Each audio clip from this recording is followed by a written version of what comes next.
মোৰ মৃত্যুত প্ৰচাৰৰ মহোৎসৱ নহওক কিয় এনেদৰে আহ্বান জনালে মহেন্দ্ৰ হাজৰিকাই। কথাটো আচলতে খুবেই গুৰুত্বপূৰ্ণ হয়। লগতে মই দেখাই দিছোঁ কমেণ্টবিলাকৰ উত্তৰবিলাক।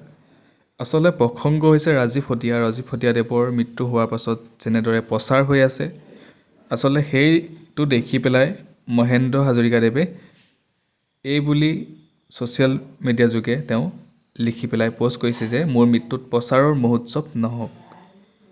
আচলতে খুবেই এটা ইম্পৰ্টেণ্ট কথা হয়। মই কমেণ্টবিলাকো দেখাই দিছোঁ, আপোনালোকে কমেণ্টবিলাকো চাই লওক এবাৰ। কমেণ্টত লিখিছে এজনে প্ৰসংগ ৰাজীৱ সতীয়া আৰু এজনে লিখিছে সঁচা কথা। জীয়াই থকা সময়ত স্থান মান প্ৰাপ্যৰ পৰা যিসকল শিল্পী তেওঁলোকক অৱমাননা কৰা হয়, কিমান সাধনা কৰি জনতাৰ মাজত জীয়াই থাকিবলৈ যত্নৱান হয়, কিন্তু এই সকলোবোৰ জীয়াই থকা সময়ত উপভোগ্য কৰাৰ পৰা বঞ্চিত হয়।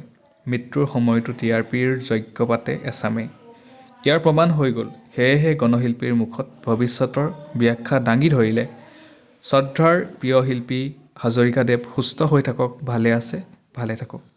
তেনেকৈ ভৱেন বৰাদেৱে কমেণ্ট কৰিছে, ভৱেন বৰা। তাৰপিছত নেক্সট এজনে কমেণ্ট কৰিছে, মহেন্দ্ৰ হাজৰিকাই বৰ্তমান অসমত চলি থকা সাংস্কৃতিক অৱস্থাৰ কথা কৈছে।